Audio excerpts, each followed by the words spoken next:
Hola queridos, ¿cómo están? Soy Daniel Javif y bueno, el día de hoy quisiera compartirles varios estudios de apologética que he tenido la oportunidad y el gozo de estudiar y algunos otros poder unificar y generar también una perspectiva que pueda sumar a este horizonte que cada día se hace más amplio.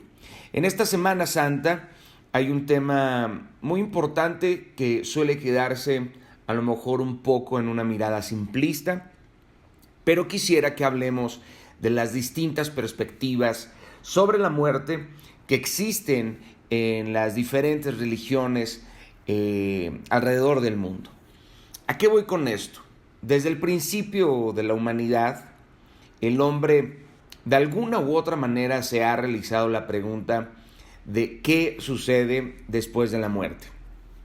Y bueno, la respuesta ante esta disyuntiva tiene enormes y gigantescas implicancias para nuestro caminar diario en la tierra. Si bien hay muchos que intentan escapar, por supuesto, de esta pregunta, pero la verdad siempre te persigue.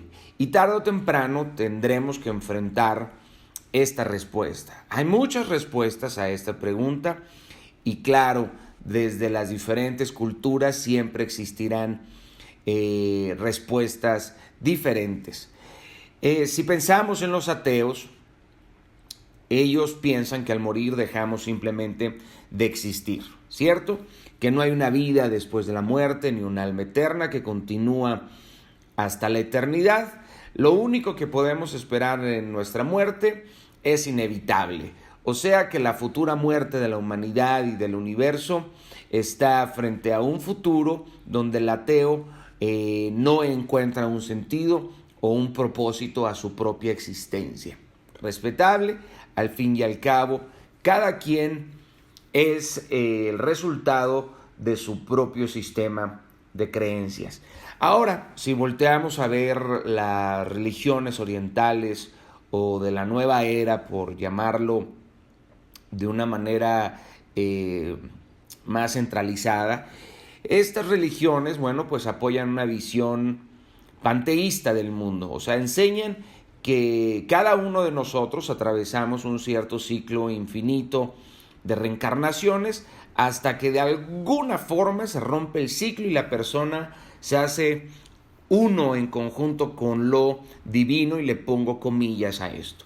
La forma que tome esta persona en la vida siempre va a depender, según la creencia oriental, de la calidad de la vida anterior. O sea, digamos que es como ser víctima de nuestra genética. En este caso eres víctima de tus actos de una supuesta vida anterior, y resulta que al unirte con lo divino, bueno, pues deja de existir esta persona como individuo, pero se vuelve parte de la fuerza de una cosmovisión eterna. Digamos que te conviertes en una gota de agua que forma parte de un inmenso océano. Luego están las religiones tribales o las religiones animistas. Estas mismas sostienen que después de la muerte, bueno, pues el alma humana permanece en la tierra o viaja para reunirse con ciertos espíritus ancestrales que yacen en un submundo, digamos, este reino de las sombras. Durante toda la eternidad resulta que el espíritu vaga a oscuras sin experimentar ningún gozo o algún deleite, sino todo lo contrario, camina como en desolación. Se puede llamar a estos espíritus o a estas almas que vagan por el mundo, son estos muertos que caminan por ahí para ayudar o para atormentar a los que estamos en la tierra. Estoy tratando de conceptualizar las ideas de manera, resumida, ¿cierto? Luego, si volteamos a ver el Islam, enseña que al final de los tiempos lo que entendamos por tiempo, entendamos dentro del Cronos, dentro del Kairos, lo que ustedes quieran, ¿cierto? Bueno, lo que dice el Islam es que al final de los tiempos Dios juzgará las obras de todos los hombres. Entendamos por obras, las cosas que hiciste, las cosas buenas o las cosas malas que hiciste en tu caminar finito en esta tierra.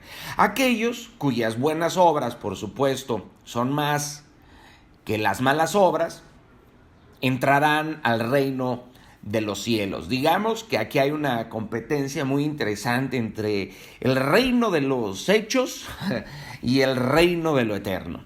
O sea que el resto quedará sentenciado al infierno. Digamos que es una cuestión meramente matemática. Puedes calcular tu vida diciendo, bueno, pues 15 años seré bueno, 15 años seré malo. Aquí la disyuntiva y la pregunta compleja es que nadie sabe cuándo te vas, o sea, cuándo te mueres. Y esto, bueno, pues el Corán enseña que en el cielo los hombres van a tomar muchísimo vino y van a recibir, de hecho, atención por mujeres o doncellas celestiales, digamos, que podrán tomar a varias de estas mujeres y a varias de estas doncellas por esposas. Qué interesante. Algunos sé que han de estar sonriendo y han de decir, a mí el Corán me parece que tiene la razón. Pero bueno, en fin, la mayoría de las perspectivas del mundo deben aceptar la creencia en la vida después de la muerte sobre la base de una fe que no está comprobada, ¿cierto? De hecho, en el mundo, digamos, occidental, se permite el ateísmo gracias a la libertad que las creencias judeocristianas te otorgan, porque tú no puedes decir que eres ateo, por supuesto, en el Oriente, ¿cierto? Pero bueno, hablando sobre la fe que no está comprobada, vamos a verlo todo desde una perspectiva bastante parcial y equilibrada. Bueno, así mismo lo trataré de hacer. Pero bueno, la esperanza cristiana tiene una particular certeza, ¿ok? ¿Por qué? Existen dos razones fundamentales en la fe cristiana. Uno, la resurrección de Cristo. O sea que Jesús se levantó de los muertos, ¿ok? Y el testimonio de la palabra de Dios. Digamos que la Biblia ofrece la visión entre las religiones, la versión o la visión verídica de lo que sucede después de la muerte. Sin embargo, muchos cristianos están equivocados con respecto a su interpretación de la vida después de la muerte. Siempre he creído que Dios respalda su palabra, no la interpretación siempre del ser humano, ya que en esta interpretación existe una combinación muy interesante entre la revelación y la intención fundamental del ser humano de ponerle su propio sazón a lo que se interpreta. Estoy totalmente de acuerdo que el espíritu es aquello que te permite comprender no únicamente el logos, sino a través del rema, comprender cómo Dios a cada uno de nosotros nos habla de manera individual. Pero no quiero desviarme en este asunto, sino quiero ir hacia la pregunta de qué pasa después de la muerte y qué sucede con Jesús en este tema. Algunos creen, por ejemplo, cristianos que se convierten en ángeles. Otros creen que entran en un estado de sueño del alma, mientras que aún otros creen que estarán flotando en las nubes, qué sé yo, tocando ahí una arpita y se convierten en unos querubines muy divertidos, ¿cierto? En este artículo, si lo vemos de esta manera, estos conceptos populares creo y considero que son erróneos en realidad de lo que hay más allá de la tumba. Así que intentaré en todo sentido explicarles la perspectiva que tengo acerca de este asunto y y espero que sea de gran servicio para ustedes, porque creo que cuando Jesús se levanta de los muertos y deja una tumba vacía, la pregunta y la respuesta de qué sucede después de la muerte se rompe por completo, ¿vale? Entonces, la pregunta del día de hoy es, ¿se levantó Jesús de los muertos? Y es justo aquí en donde comienzo a unificar los diferentes estudios de apologética que existen alrededor del mundo y que he tenido la oportunidad de leer. Todos los comentarios que parten desde este momento son construcción y escritos de diferentes apologistas y de diferentes autores, y por supuesto también incluyo escritos y perspectivas mías. Bueno, comencemos. Todos se preguntan qué será de nosotros después de nuestra muerte, ¿cierto? Cuando muere un ser querido, nuestro anhelo más profundo es que él o ella esté en un lugar eterno en donde nosotros tengamos la oportunidad de verlo, ¿cierto? O sea que aquí hay una pregunta importante. ¿Tendremos una reunión gloriosa con los que amamos en esta tierra y los veremos después de la muerte, o cuando morimos es el final de toda conciencia? Jesús enseñó que la vida no termina después de nuestro cuerpo, o sea, no termina cuando nuestro cuerpo se muere.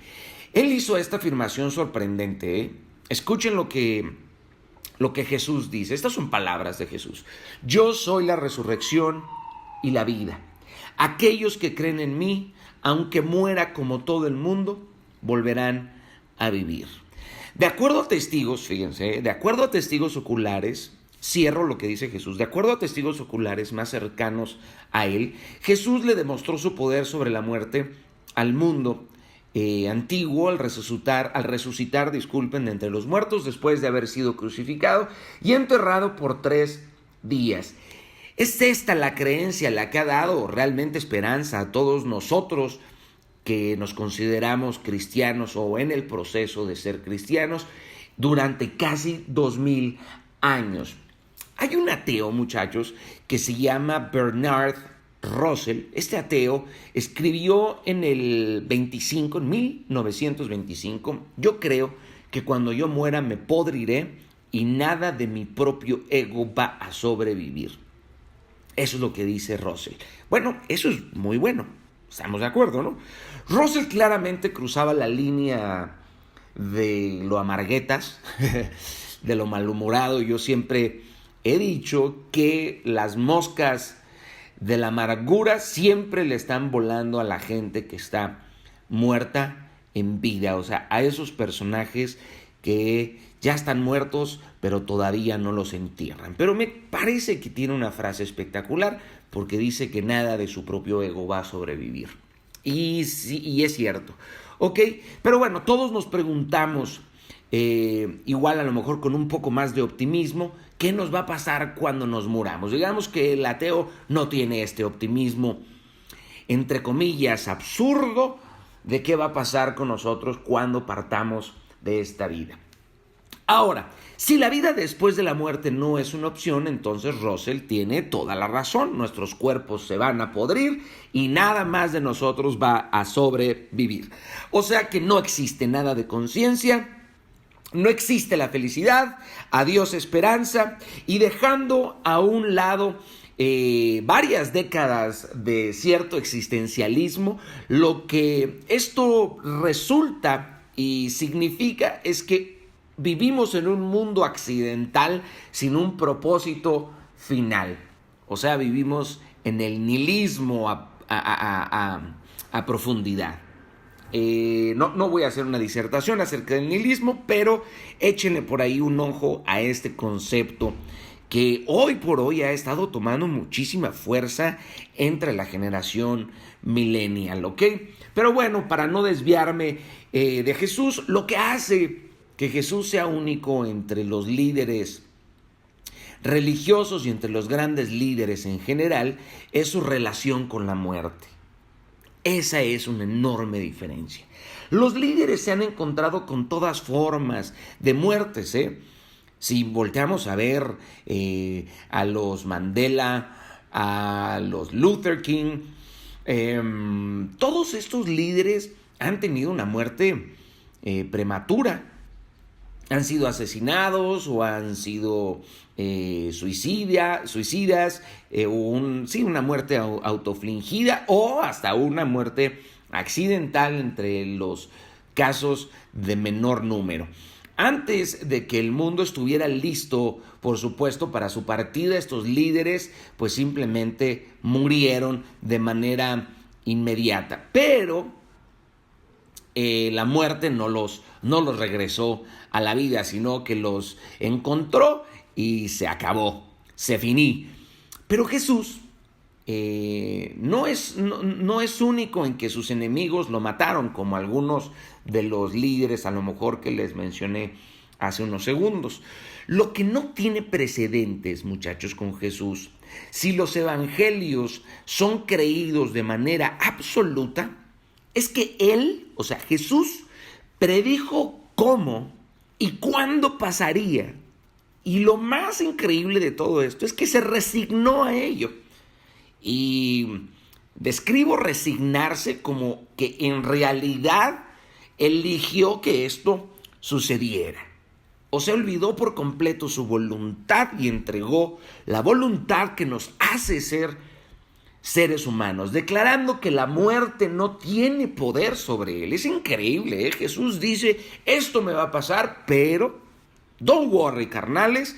¿Por qué? Porque la muerte no tiene poder sobre mí. Y no quiero trivializar el momento de decir carnales, pero lo tropicalizo un poco a este 2020 y me imagino al Jesús, por supuesto, que está en el pasado y en el futuro, diciéndonos, oye, tranquilo, no te preocupes porque yo voy a regresar. Si Jesús, queridos, resucitó de la muerte, entonces solo Él tendría las respuestas sobre cuál es el sentido de la vida y qué nos espera después de la muerte. ¿Estarán de acuerdo conmigo? Por lo contrario, si el relato de la resurrección de Jesús no es cierto, porque es necesario mirarlo desde ese punto, entonces hubiera fundado el cristianismo sobre la base de una mentira. ¿Estamos de acuerdo?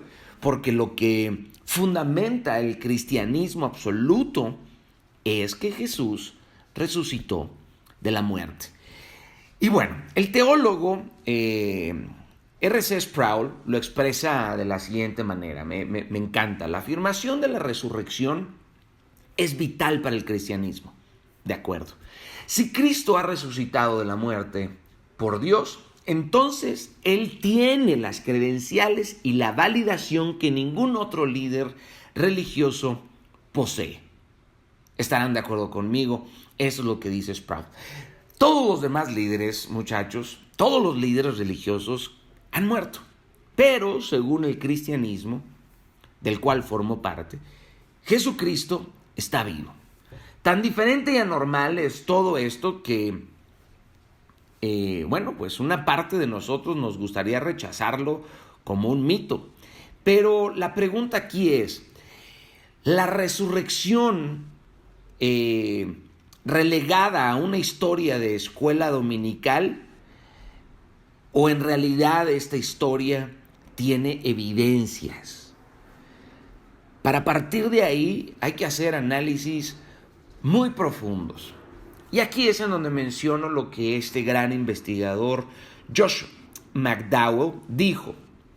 Después de más de 700 horas de estudiar este tema y minuciosamente investigar su fundamento, he llegado a la conclusión que la resurrección de Jesucristo es uno de los más malvados, malintencionados, despiadados engaños jamás impuestos en la mente de los hombres.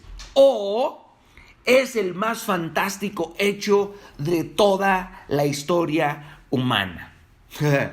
Correcto, entonces la pregunta es, ¿cuál de estas aseveraciones es la real? Mantengamos, por favor, nuestras mentes abiertas si es que continúas conmigo hasta este punto del mensaje.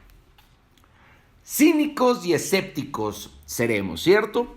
Pero no todo el mundo está dispuesto a examinar justamente la evidencia. Y ojo, cuando digo examinar la evidencia es hacerlo de manera quirúrgica, de manera diligente y de manera apasionada. Y por supuesto deleitándose en el estudio profundo y en la examinación de esta evidencia. Pero ya les había mencionado a Bernard Russell, admite que él tomó de Jesús lo que no concernía con hechos históricos. Pero hay un personaje, es un historiador que se llama Joseph Campbell, sin citar evidencia, tranquilamente dijo a toda la audiencia en la televisora de hecho PBS, que la resurrección de Jesús no fue un hecho real. Es que hay gente que se atreve a dar estos comunicados o estas aseveraciones sin entregar evidencia, ¿cierto? Y otros estudiosos como John Dominic Crossan, que forma parte de un seminario importantísimo de Jesús, por supuesto, no están de acuerdo con él, y ninguno de estos escépticos presenta evidencia a sus opiniones. Discúlpeme. John Dominic Crossan sí estaba de acuerdo con Joseph Campbell y con el ateo Bernard Russell. Y lo más disruptivo de esto es que él formaba parte de un seminario importantísimo, de Jesús, en el momento en donde estaban opinando. Pero bueno, verdaderos escépticos en oposición con los cínicos están interesados en la evidencia. Eso es lo que yo creo.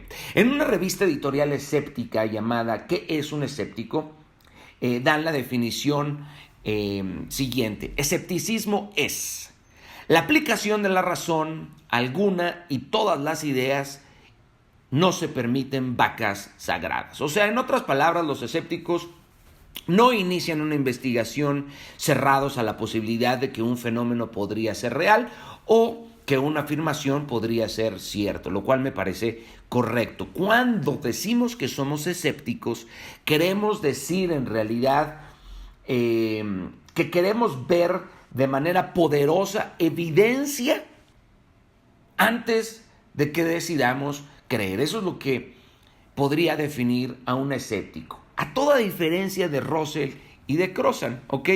Muchos escépticos verdaderos han investigado la evidencia de la resurrección de Jesús, pero en esta plática que estamos teniendo ustedes y yo, en este soliloquio, vamos a escuchar de alguno de ellos y ver cómo ellos analizaron la evidencia de lo que es quizás la pregunta más importante de la historia en toda la raza humana. Y va de nuevo la pregunta: ¿realmente se levantó Jesús de entre los muertos? Ojo, primero tenemos que aceptar que Jesús vivió y ojo, esto no tenemos manera de negarlo porque existen más comprobaciones del caminar de Jesús que las comprobaciones que tenemos de que Julio César en realidad fue el César. Así que vayamos y continuemos con este análisis. Con antelación a su muerte, Jesús le dijo a sus discípulos que él sería traicionado, arrestado y crucificado, y que él volvería a la vida 3 días después. ¡Carajo! Esto sí que es un plan extraño. ¿Qué había detrás de él? Jesús no era un artista dispuesto a actuar por imposición humana. Él prometió que su muerte y su resurrección le demostraría a la gente, ojo, si sus mentes y corazones estaban abiertos, que él ciertamente era el Mesías, el Cristo. El estudioso Wilbur Smith, que es un tremendo estudioso de la Biblia, comentó acerca de Jesús lo siguiente: cuando él dice que él mismo se levantaría otra vez de la muerte el tercer día después de que él fue crucificado, él dice algo que solo un tonto se atrevería a decir. Si esperaba más devoción de cualquiera de sus discípulos, a menos que él estuviera seguro de que iba a resucitar, les aseguro, muchachos, que ningún fundador de cualquier religión del mundo conocida por los hombres jamás se atrevió a decir una cosa como esta. En otras palabras, ya que Jesús les había dicho claramente a sus discípulos que se levantaría de nuevo de entre los muertos, el fracaso de mantener esta promesa lo expondría inmediatamente como un fraude. ¿Están de acuerdo conmigo, sí o no? Pero nos estamos adelantando. ¿Cómo murió Jesús antes que Él se levantara de nuevo? Esta es una pregunta importante. Carajo, tuvo una muerte horrible. Horrible. Ok, después de esta muerte horrible, ¿qué pasa después? ¿Usted sabe cómo fueron las últimas horas de vida en la tierra de Jesús? Miren, si ustedes vieron la película de Mel Gibson, la película de la Pasión, si usted de verdad se perdió partes de la Pasión de Cristo, la película de Mel Gibson, es porque sin duda estaba protegiendo sus ojos. Hubiera sido más fácil simplemente grabar la película con un filtro rojo, ¿verdad? Porque toda la película es sangre. Solo voltee a las últimas páginas de cualquier evangelio en una Reina Valera, en su Nuevo Testamento, para averiguar lo que se perdió en esa película. Mira, como predijo Jesús, Él fue traicionado por uno de sus propios discípulos, Judas Iscariote, y fue arrestado. Abro comillas, y esta es una frase que dije hace mucho tiempo: no te pelees con los Judas porque ellos solitos se ahorcan, ¿cierto? Este Judas Iscariote fue arrestado en un juicio simulado por medio del gobernador romano, Poncio Pilatos. Fue declarado culpable de traición y condenado a morir en una cruz de madera, ¿ok? Antes de ser clavado a la cruz, Jesús fue brutalmente golpeado con un gato romano de 9 colas, un látigo con trozos de hueso y metal que rasgarían la carne de Jesús.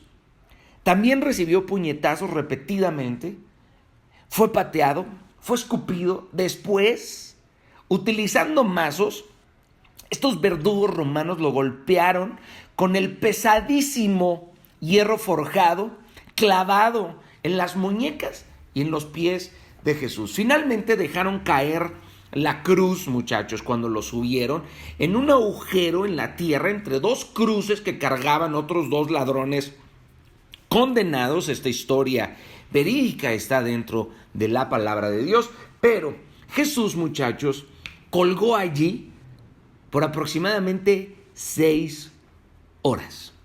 Luego, a las 3 de la tarde, esa es la hora exacta en la que el Cordero de la Pascua había sido sacrificado como ofrenda por los pecados. No sé si esto te parezca un pequeño simbolismo, pero a mí sí.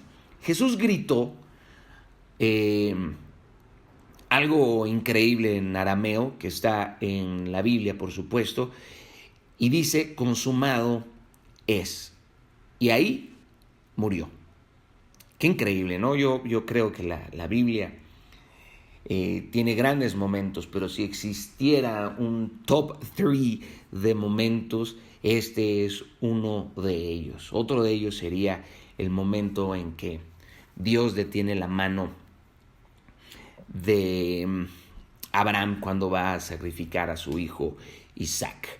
De repente, cuando Jesús dice consumado es, el cielo se pone oscuro y un terremoto sacude la tierra.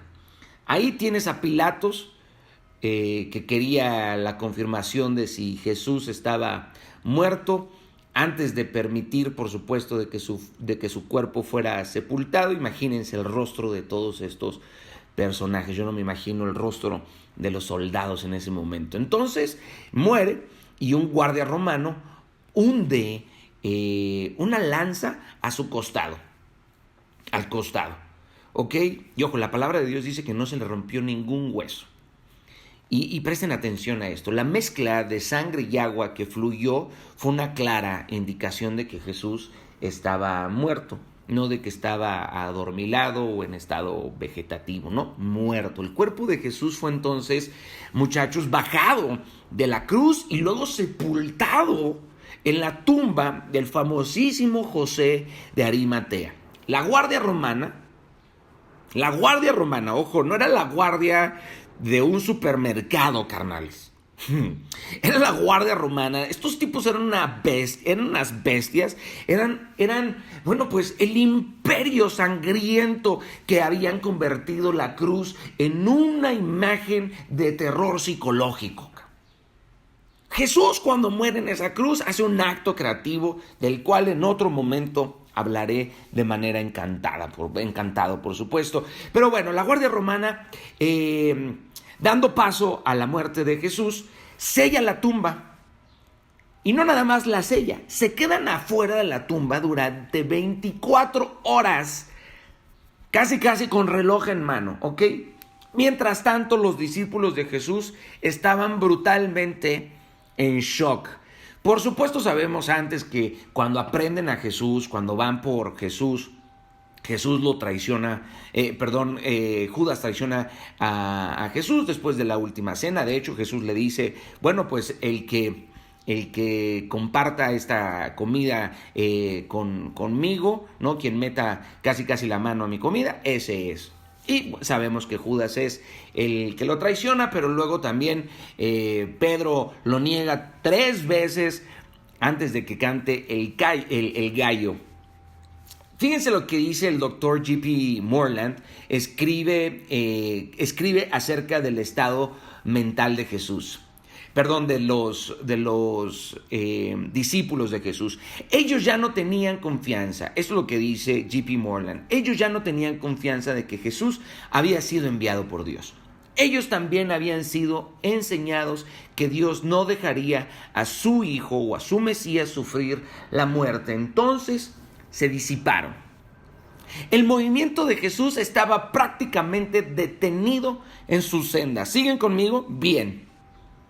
Toda esperanza, muchachos, de que Jesús era realmente Dios estaba vencida. Roma y los líderes judíos habían ganado, o hasta ese momento parecía que así era.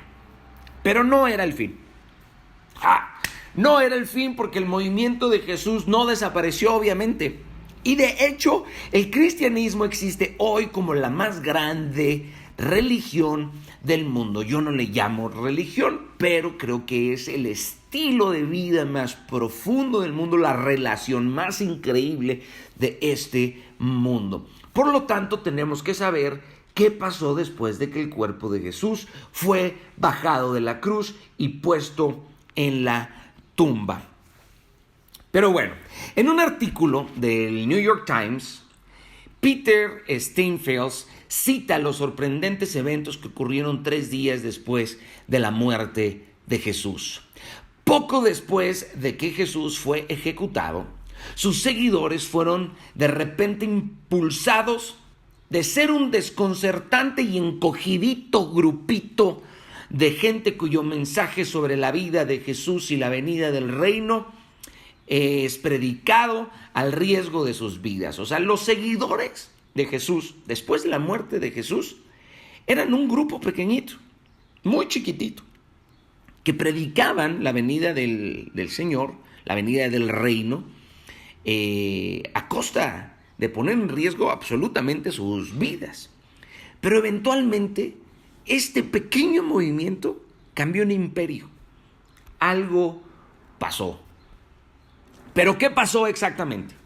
Esta es la pregunta. ¿Qué pasó exactamente? Esa es la pregunta que tenemos que contestar con una investigación absoluta y quirúrgica sobre los hechos. Ok, solo hay 5 explicaciones posibles de la presunta resurrección de Jesús. ¿Cómo se trata en el Nuevo Testamento? 1. Jesús realmente no murió en la cruz. 2. La resurrección fue una conspiración. 3. Los discípulos estaban alucinando. Carajo, eso sí sería un milagro más grande que la propia resurrección, ¿no? Que 500 personas alucinaran al mismo tiempo. Bueno, 4. Los relatos son simplemente legendarios y místicos. 5. Realmente pasó y Jesús resucitó. Ok, vamos a caminar cada una de estas opciones a través, bueno, pues de ver cuál se adapta mejor a los hechos que nosotros conocemos al día de hoy. ¿Estaba muerto Jesús? Marley estaba muerta como una piedra, de eso no había duda. Así es como comienza el villancico navideño de Charles Dickens. Van a entender por qué inicio así. Dice Charles Dickens en su villancico navideño: Marley estaba muerta como una piedra, de eso no había duda. Charles Dickens, el autor, en este caso, no quería que nadie estuviera equivocado en cuanto al carácter sobrenatural de lo que está por tomar lugar. De la misma manera, antes de asumir el papel de investigadores y juntar las piezas de evidencia de una resurrección, debemos primero establecer qué hubo de hecho. ¿Qué hubo de hecho? Un cadáver. O sea, sí, todos podemos aceptar que había un cadáver, ¿cierto? Que bajamos a Jesús de esa cruz como un cadáver. Después de todo, ocasionalmente los periódicos informan sobre un cadáver, ¿están de acuerdo? Cuando alguien muere, por lo regular los periódicos informan. En ese entonces, por supuesto, no había periódicos, pero había estos grandes cantantes, digamos, en las plazas públicas que anunciaban las noticias más importantes. Pero lo que sí podemos saber es que había un cadáver. Digamos que se informa en una morgue que luego empezó a moverse y fue restaurado este cadáver. Ahí hay otra pregunta. ¿Podría haber pasado algo como esto con Jesús? O sea, pusieron este cadáver y después fue llevado a una morgue.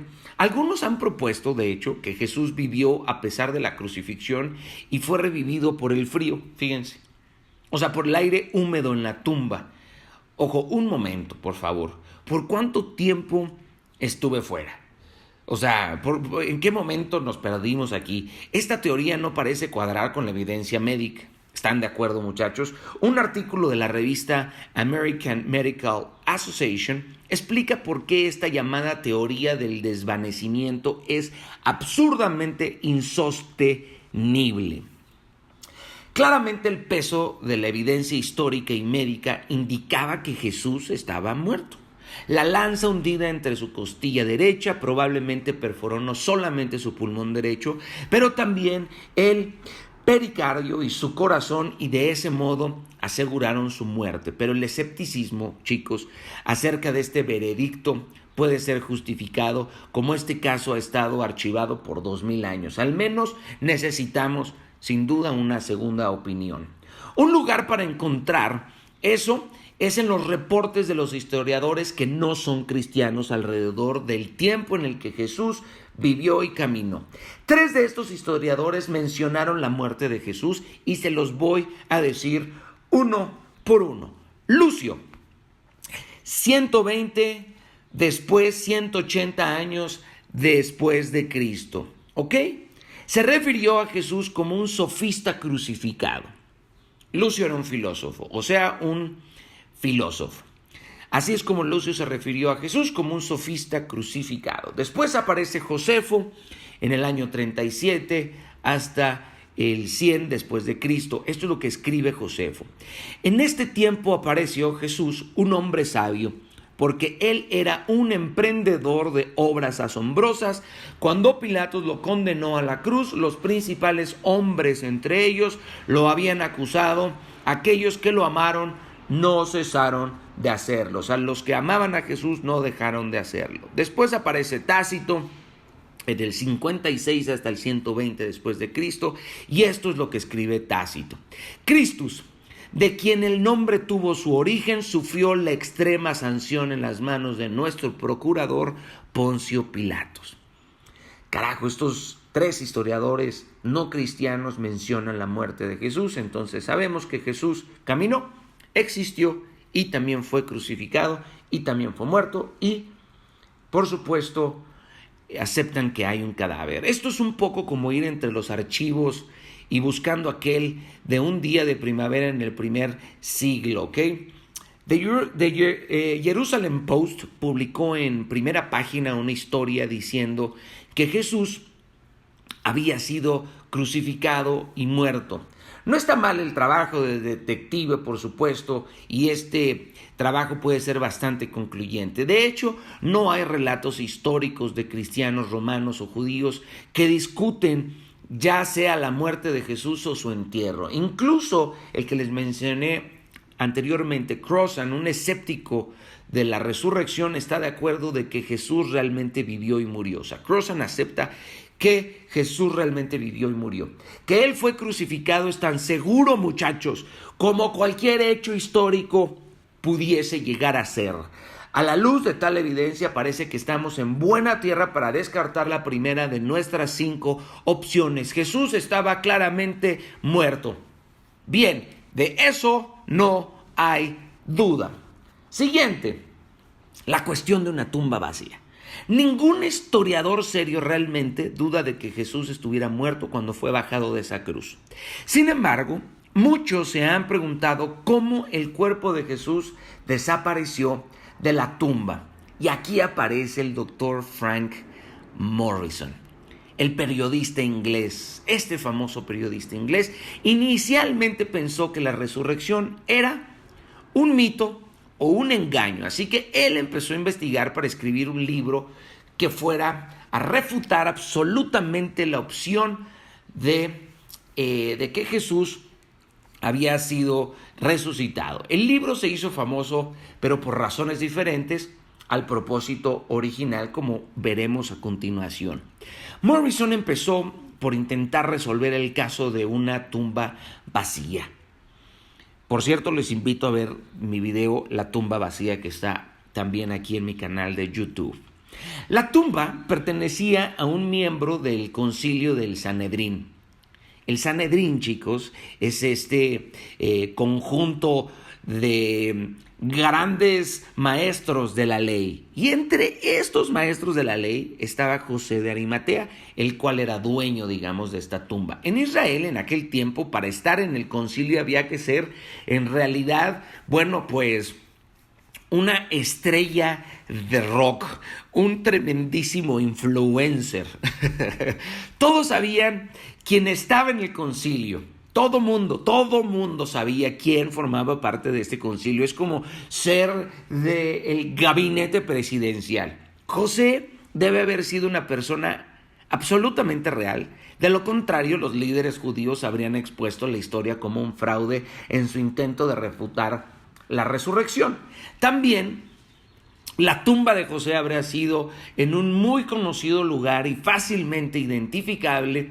Entonces, cualquier pensamiento de que Jesús se haya perdido en el cementerio necesitaría ser descartado, ¿cierto? Morrison, en su estudio, se preguntaba por qué los enemigos de Jesús habían permitido que el mito de la tumba vacía persistiera si realmente este no era cierto. El descubrimiento del cuerpo de Jesús, queridos, habría instantáneamente matado toda la conspiración. O sea, si en ese momento se pueden imaginar, oigan, aquí está el cuerpo de Jesús, listo, se acabó. Adiós cristianismo, habrían matado de manera instantánea esta supuesta conspiración de algunos que escondieron el cuerpo de Jesús. Y lo que es conocido históricamente de los enemigos de Jesús es que ellos acusaron a los discípulos de Jesús de robarse el cuerpo. Una acusación claramente basada en una creencia compartida de que la tumba estaba vacía. O sea, si no había una tumba vacía, ¿por qué los enemigos históricamente de Jesús estaban acusando a los discípulos de haberse robado el cuerpo de Jesús? Paul Maier, el doctor Paul Maier, profesor de historia de la antigua Universidad de Western Michigan, dice de la misma manera lo siguiente: si toda la evidencia es pesada, cuidadosamente y justamente, es ciertamente justificable concluir que la tumba en la que Jesús estaba enterrado, estaba realmente vacía en la mañana de la primera Pascua. Y ninguna evidencia ha sido descubierta aún que refute esta declaración. Cierro comillas. Eso es lo que dice Paul Maier, profesor de la antigua Universidad de Western Michigan. Los líderes judíos, queridos, en ese entonces me los puedo imaginar que estaban aturdidos y acusaron a los discípulos de robarse todo lo que hubiese adentro de esta tumba, incluyendo el cuerpo de Jesús. Pero los romanos, muchachos, habían asignado una unidad de guardias ¿Se acuerdan que les dije que sellaron la tumba y se quedaron afuera 24 horas? Bueno, los romanos asignaron una unidad de guardias entrenados. ¿Cuántos guardias hay en una unidad? De 4 a 12 soldados. Ojo, de 4 a 12 soldados entrenados para matar. Estos tipos estaban ahí para vigilar la tumba 24 horas. Entonces ahí es en donde viene la pregunta que se hace Morrison. ¿Cómo podrían estos profesionales haber dejado que el cuerpo de Jesús sea objetivo del vandalismo? Pregúntatelo. ¿Habría sido imposible para cualquiera haber escapado de los guardias romanos y haber movido una piedra que pesaba 2 toneladas? Ok, había un cuerpo muerto. Estaba dentro de la tumba. Estamos recapitulando. Sellaron la tumba con una piedra de 2 toneladas. Afuera había de 4 a 12 soldados. ¿Cómo carajo alguien movió esa tumba, le ganó a esta unidad de soldados y sacaron el cuerpo? Sin embargo, muchachos, la piedra fue movida y el cuerpo de Jesús había desaparecido. Si el cuerpo de Jesús estaba en un lugar donde se podría encontrar, pues sus enemigos, muchachos, lo hubieran rápidamente expuesto. O sea, que hubieran encontrado el cuerpo y se hubiera acabado el supuesto fraude de la resurrección de Jesús. No hubieran podido ir muy lejos cargando un cuerpo muerto en los desiertos o en las zonas colindantes en Roma. ¿Cierto? Pero bueno, escuchen lo que dice Tom Anderson, ¿ok? Este tipo es el antiguo presidente de la Asociación de Abogados de Juicio en California y resume la fuerza de sus argumentos de la siguiente manera, abro comillas. Con un evento tan bien publicado, ¿no cree usted que es razonable que un historiador, un testigo ocular, un antagonista habría registrado para todos los tiempos que él había visto el cuerpo de Jesús? Te lo pregunto.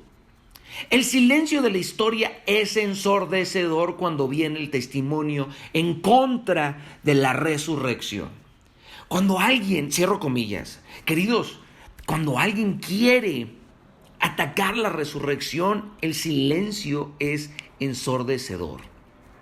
Así que sin cuerpo de evidencia y con una conocida tumba que claramente está vacía, Morrison acepta la evidencia como sólida de que el cuerpo de Jesús había desaparecido de alguna u otra manera de la tumba. Acuérdense que Morrison hizo realmente una investigación profundísima. La siguiente pregunta es, ¿hubo un robo en la tumba? Como Morrison continuó su investigación, él empezó a examinar los motivos de los seguidores de Jesús. ¿Ok? Tal vez la supuesta resurrección fue en realidad un cuerpo robado. Pero si es así, ¿cómo se explica que todos los informes de las apariciones del Jesús resucitado estaban escritos? El historiador Paul Johnson, en la historia de los judíos, escribió lo siguiente, abro comillas, lo que importaba no eran las circunstancias de su muerte, pero el hecho de que él estaba ampliamente y obstinadamente siendo creído por un creciente círculo de personas de haberse levantado de nuevo. Ok, explico esto. Realmente el problema no era la tumba vacía, sino que a pesar de haber sido crucificado, el círculo de personas que creían en él estaban siendo maximizadas, estaba creciendo. La tumba estaba ciertamente vacía, muchachos, pero no era la mera ausencia del cuerpo lo que habría impulsado a los seguidores de Jesús. Especialmente, por supuesto, si ellos habían sido los que habían robado el cuerpo. ¿Están de acuerdo, no? O sea, si yo soy un tipo que sigue a Jesús, se muere Jesús y después él me dice que va a resucitar, no resucita, yo voy y me robo el cuerpo y todavía sigo propagando la historia de que resucitó, bueno, pues estamos en gravísimos problemas. Algo, chicos, algo extraordinario debía de haber estado pasando. ¿Para qué? Para que si tú eras seguidor de Jesús, carajo, de repente el duelo se acabara. De repente ellos dejaron de esconderse y de repente empezaron a vivir sin miedo y empezaron a proclamar que ellos habían visto a Jesús vivo. Cada testigo ocular cuenta informes de que Jesús de repente apareció en forma física a sus seguidores. Lo pueden leer en la palabra, pero vayamos con nuestra perspectiva de escéptico. Y ojo, que Jesús se les había aparecido a diferentes de sus seguidores. De hecho, se le apareció primero a las mujeres. Es por eso que Morrison se pregunta por qué los conspiradores habrían hecho a las mujeres centrales en esta conspiración. Porque a quien primero se le aparece Jesús es a las mujeres. En el primer siglo, si nos contextualizamos en el tiempo, en el primer siglo las mujeres de hecho casi no tenían derecho. O sea, no tenían derechos. No tenían estatus. Si la conspiración, chicos, habría de tener éxito, pues Morrison razona de alguna otra manera que los conspiradores habrían retratado a hombres y no a mujeres como los primeros en ver a un Jesús vivo. Y todavía escuchamos que las mujeres lo tocan a Jesús. Le hablaron y fueron las primeras en encontrar la tumba vacía. No fueron hombres, fueron mujeres. Mujeres que en aquel entonces tenían poca credibilidad. Más tarde, de acuerdo con los relatos de los testigos oculares, todos los discípulos vieron a Jesús en más de 10 ocasiones diferentes. Ellos escribieron que les mostró sus manos y sus pies y les dijo que lo tocaran. ¿Se acuerdan? ¿No? Cuando llegan y le meten el dedo a la llaga, a la perforación que tiene en la mano. Y él se reporta que él comió con ellos y más tarde apareció con vida a más de 500 seguidores en una ocasión. ¿Cómo les queda el ojo, muchachos?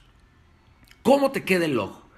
Espero que sigan aquí conmigo y se hayan atrevido a escuchar todos estos argumentos y continuamos. Fíjense, hay un erudito legal que se llama John Warwick Montgomery que declara lo siguiente, abro comillas, en el 56 después de Cristo, el apóstol Pablo escribió que más de 500 personas habían visto al Jesús resucitado y que la mayoría de ellos seguían con vida. Esto lo pueden encontrar en 1 Corintios 15:16, por si quieren investigar un poco más, 1 Corintios 15:16. Muchachos, se pasa de los límites de credibilidad que los primeros cristianos podrían haber fabricado tal cuento y entonces predicado entre ellos, quienes podían fácilmente haber refutado el hecho de que el cuerpo de Jesús había sido enterrado.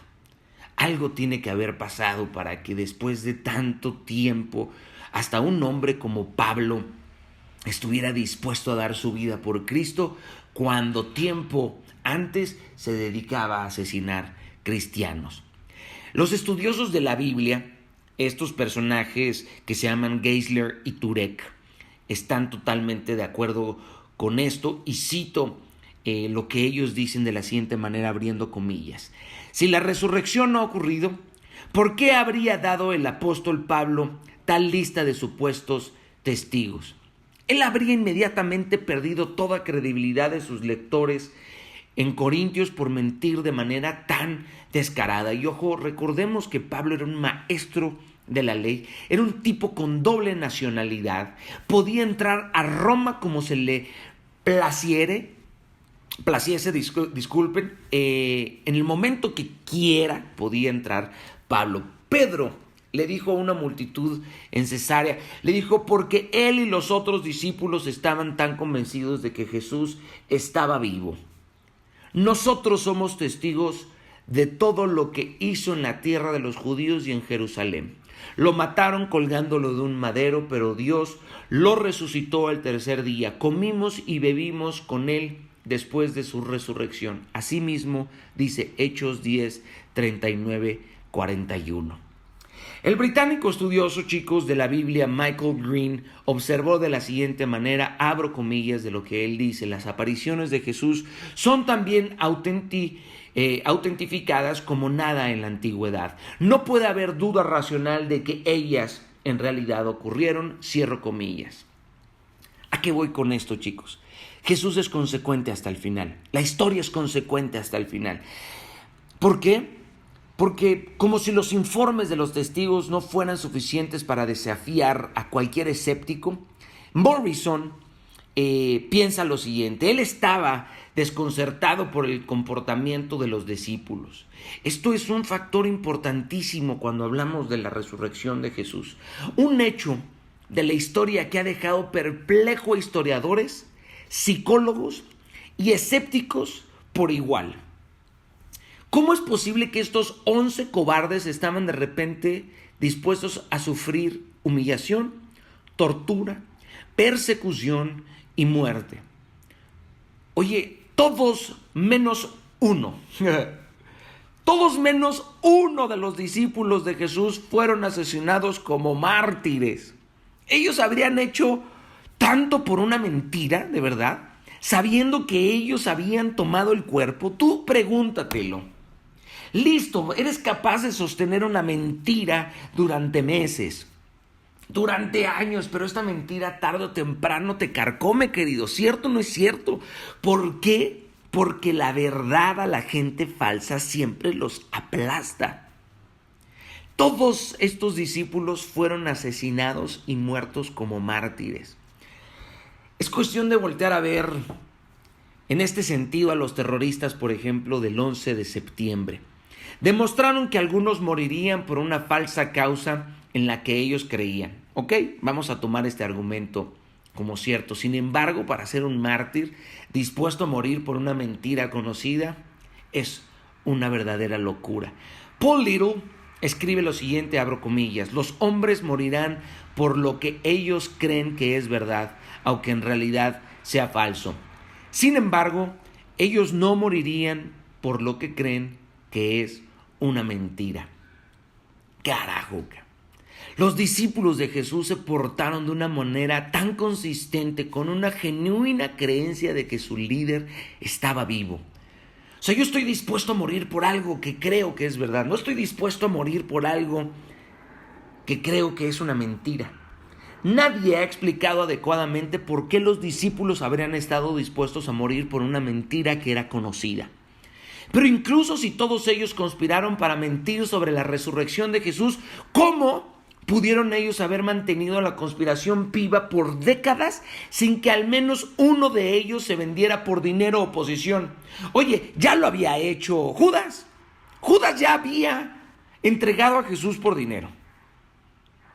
Ahora, fíjense lo que dice Moreland, ¿ok? Abro comillas: aquellos que mienten por una ganancia personal no se quedan juntos mucho tiempo, especialmente cuando las dificultades disminuyen los beneficios. Porque nadie pudo sobornar a los discípulos de Jesús. El antiguo hombre hacha de la administración de Nixon, Chuck Colson, implicado en el escándalo de Watergate, remarcó la dificultad de que varias personas mantengan una mentira por un periodo extenso de tiempo. Esto es lo que dice Chuck Colson, abro comillas: yo sé que la resurrección es un hecho, y Watergate lo demostró para mí. ¿Cómo? Porque 12 hombres testificaron haber visto a Jesús levantarse de la muerte y después ellos proclamaron la verdad por 40 años, ni una sola vez negándolo. Cada uno fue golpeado, torturado, apedreado y puesto en prisión. Ellos no habrían resistido eso si no fuera verdad. Watergate implicaba 12 de los hombres más poderosos en el mundo y ellos no pudieron mantener una mentira por 3 semanas. ¿Y cómo? El mundo dice que 12 apóstoles pudieron mantener una mentira por 40 años. Esto es absolutamente imposible, muchachos. 40 años mantuvieron una mentira, ¿de verdad? ¿Ustedes creen que es así? No. Yo sigo diciendo que Jesús resucitó. Pero bueno, sigamos viendo lo que Morrison dice. Algo pasó que cambió todo para estos hombres. Abro comillas sobre lo que Morrison dice: cualquiera que venga a este problema ha de enfrentarse tarde o temprano al hecho de que no puede ser explicado de lejos. Este es un hecho que es una convicción profunda y que vino a un grupo pequeño de personas y que realizó un cambio que atestigua el hecho de que Jesús se había levantado de la tumba. Cierro comillas. Otra pregunta, muchachos, que te podrías estar haciendo. ¿Estaban alucinando los discípulos?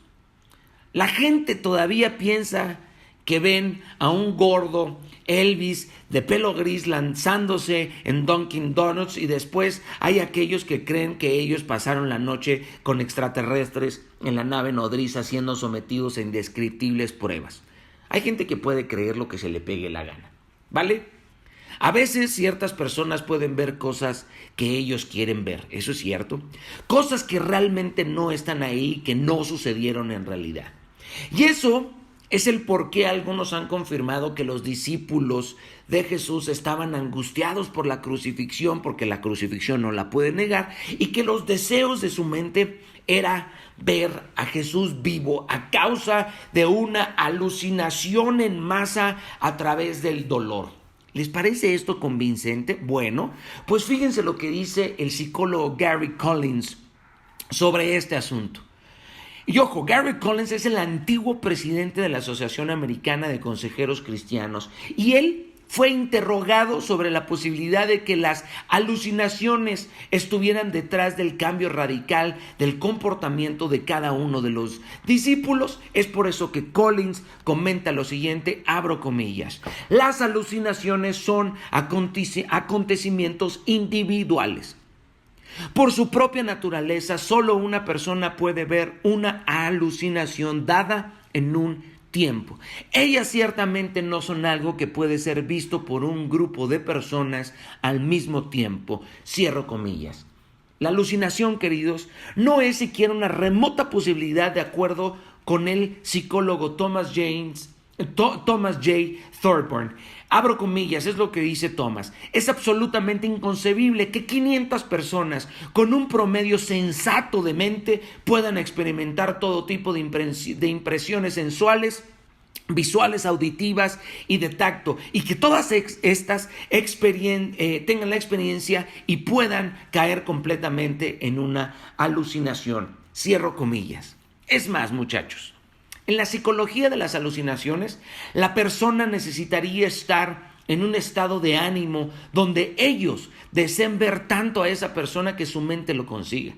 Dos líderes importantes de la iglesia primitiva, si lo queremos ver así, Santiago y Pablo, ambos se encontraron con Jesús, con un Jesús resucitado, sin que alguno lo esperara o tuviera esperanza de experimentar este placer. El apóstol Pablo, de hecho, condujo las primeras persecuciones de los cristianos, y su conversión permanece inexplicable, excepto por su propio testimonio de que Jesús se le apareció resucitado. Esto nos lleva a creer de una mentira ahora a la otra propuesta de una leyenda. Unos escépticos no convencidos atribuyen la historia de la resurrección a una leyenda que comenzó con una o más personas mintiendo o pensando que ellos vieron a Jesús resucitado. O sea que con el tiempo la leyenda había crecido y habría sido adornada al ser pasada alrededor. En esta teoría, la resurrección de Jesús es comparable con la mesa redonda del rey Arturo. La pequeña incapacidad de George Washington de decir una mentira y la promesa de que la seguridad social será solvente cuando realmente la necesitemos. Pero hay tres problemas principales con esta teoría de la leyenda. Primero, las leyendas raramente se desarrollan mientras testigos oculares están vivos para refutarla. Punto. Un historiador de las antiguas Roma y Grecia, en este caso Sherwin White, argumenta que la noticia de la resurrección se esparció muy rápido y muy pronto para que realmente pudiese haber sido una leyenda. 2. Las leyendas se desarrollan por tradición oral y no vienen con documentos históricos contemporáneos que pueden ser verificados. Sin embargo, los evangelios fueron escritos a 3 décadas de la resurrección. Punto para la resurrección. 3. La teoría de la leyenda no explica adecuadamente ni el hecho de la tumba vacía, ni del cuerpo de Jesús, o de la históricamente comprobada convicción de que los apóstoles habían visto a un Jesús vivo. Carajo. Queridos, podríamos estar días, y días y días y días hablando acerca de la resurrección, por supuesto, de Jesús. Pero yo quiero hacerte la pregunta, si Jesús realmente se levantó de la tumba y Él venció la muerte y con 2 maderos convirtió el símbolo de terror psicológico de los romanos en el símbolo más profundo de esperanza y fe y de vida eterna, ¿por qué no habríamos de comenzar a creer en el hombre que sabe que hay antes y después de la vida? En un hombre que no se hizo pasar por Dios, sino que era Dios encarnado. Te dejo toda esta pregunta.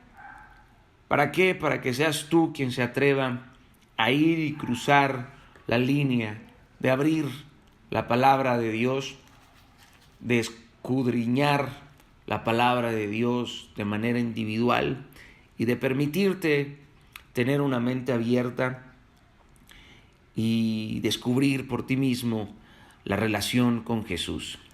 Y cierro con esto, muchachos.